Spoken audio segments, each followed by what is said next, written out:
Have you ever wondered what it costs to play in one pro golf tournament? Well, I'm going to break it down for you in just a few minutes here. This is from the Asher Tour, a California-based mini tour. This is a tournament I played in last year, so I'm speaking from experience here. $1,350 entry fee, that's standard on the Asher Tour for a 3-round tournament. $600 hotel, 4 nights total for 1 practice round, 3 tournament rounds. I actually would have needed another night if I made the cut, but I did not. I came out the night before the practice round. $150 per night after taxes and fees. $280 gas expense for a round trip, 1,000 miles back and forth from LA to Scottsdale. Gas was $5.50 a gallon at this time.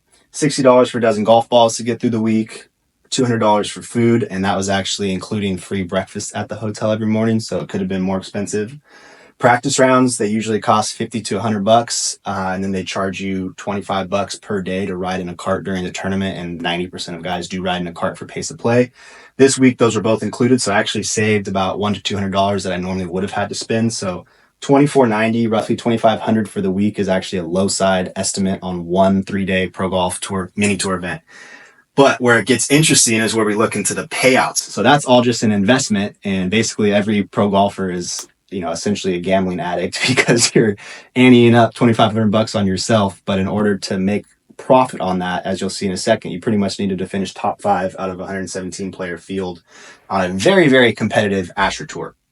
The golf course was Wigwam Gold, 7,345 yards, 75.0 course difficulty rating, 137 slope on a par 72. So what that 75 rating means is that a scratch golfer would shoot on average 3 over par. So it's a very difficult course. Scotty Scheffler, for reference, his handicap is a plus 7.5, number 1 player in the world. Now, you'll see in a second here how I broke down. The winner of this tournament shot on average what a plus 8.3 handicap would shoot. So in order to win this tournament, he shot 1 stroke better on average than world number 1 Scotty Scheffler for a measly $20,000 payout on a $2,500 investment. So he had to beat the number 1 player in the world to get roughly a 10x payout on his investment. And if he didn't do that, he would have lost $2,500. Crazy, crazy, crazy. So let me explain what I mean by that. First place was 16 under for 3 days. But again, that's under regular par. This course was rated at 75.0. So if we added an extra 3 strokes each day for him, that would take him to 19, 22, 25 under for 3 days, or an average of 8.33 under per day. So his handicap on the week would have been a plus 8.3. Now the cut line was at 3 under for 2 days.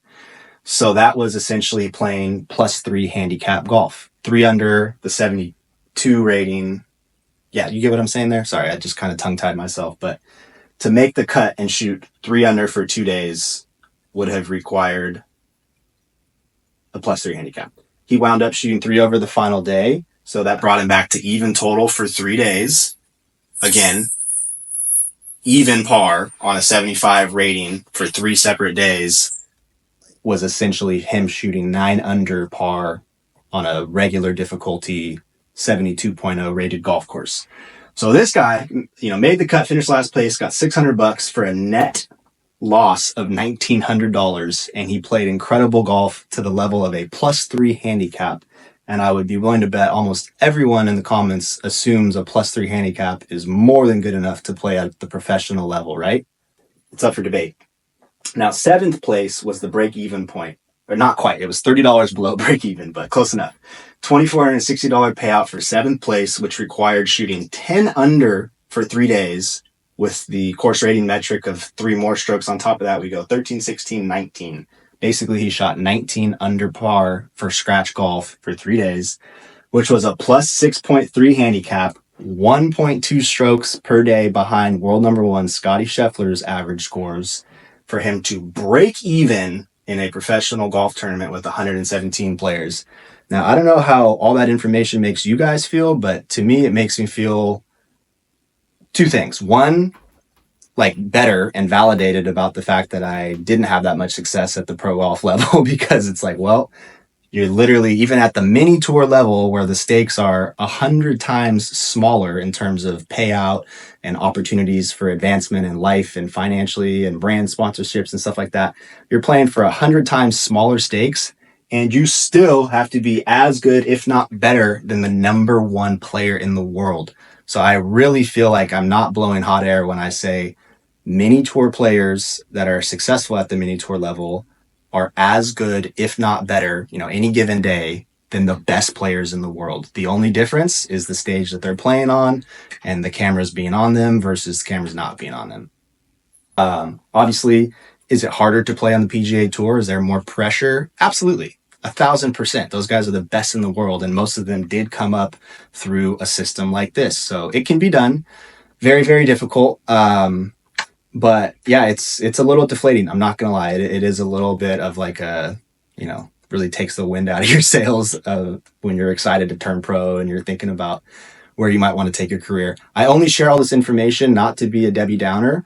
It's just factual. I played at the mini tour level off and on for 8 years, played on the Asher Tour, the Dakotas Tour, the Bow Tour. I've tried Q School 5 different times for the European Tour, now called the DP World Tour, Korn Ferry Tour, twice for the Latin Tour, and then once for the PGA Tour Americas.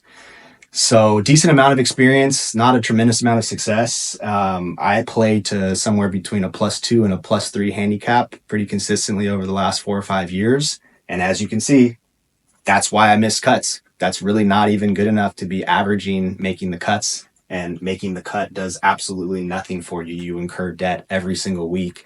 I will make a future video breaking down what 1 year of pro golf costs. It's roughly $100,000 to $125,000 per year.